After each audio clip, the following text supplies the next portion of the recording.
it is, of course, a very unfortunate news to European countries and also to Ukraine, because the US has now put itself into a mediator position between Ukraine and Russia, while it is actually part of the supporters. And so obviously for Europe it is also a problem, because the request is already on the table that Europe secures the peace in Ukraine. So it's a very asymmetric approach to exclude Europe from the negotiations, but at the same time to very clearly ask Europeans to put onto the table what they can do to secure Ukraine. In my view, this is not the last word spoken, and Europeans will push very strongly to convince the United States that they need to play some role, and I suppose that Ukraine will ask for the same thing.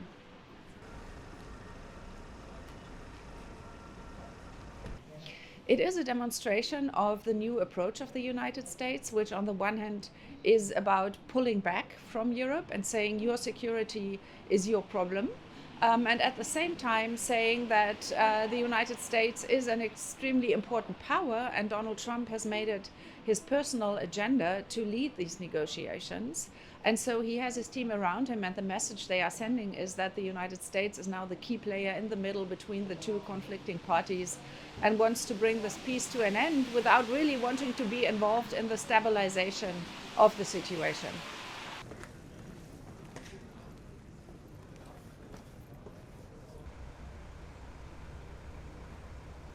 I think the situation has evolved over the past few days because conflicting messages have been coming out of DC, both on the question of who negotiates, what are the positions of the United States, what is the expectation towards Europeans. So I suppose that Mr. Zelensky is still trying to impact even the process. And Ukraine has been able over the weekend to voice its positions on an agreement with the United States, for instance, as far as raw materials are concerned, where there also was a pushback.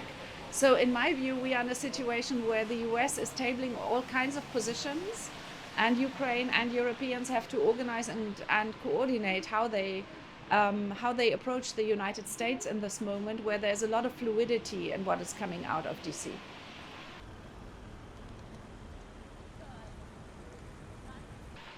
But then the second question of Zelensky was, or his statement was, there should be a European army. But that would be a big leap forward for Europe to actually create a European army. So in my view, that is really not the question of the moment, to now start institutionalizing a European army. It's much more about sending national troops to support Ukraine and continuing to support Ukraine itself militarily and financially.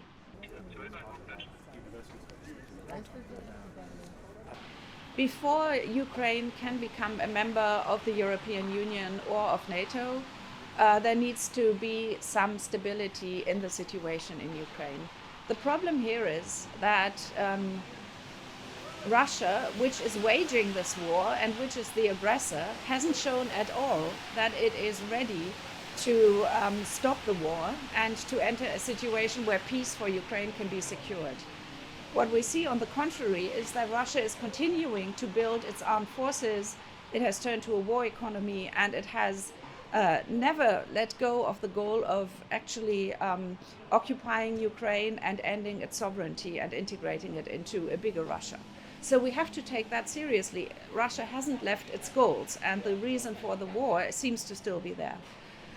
Now, entering NATO under the conditions of a war is, of course, not going to happen. So Europeans and Americans still need to work on the question, how can some kind of deal with Putin be struck, knowing that we need to put a lot into securing the deal, because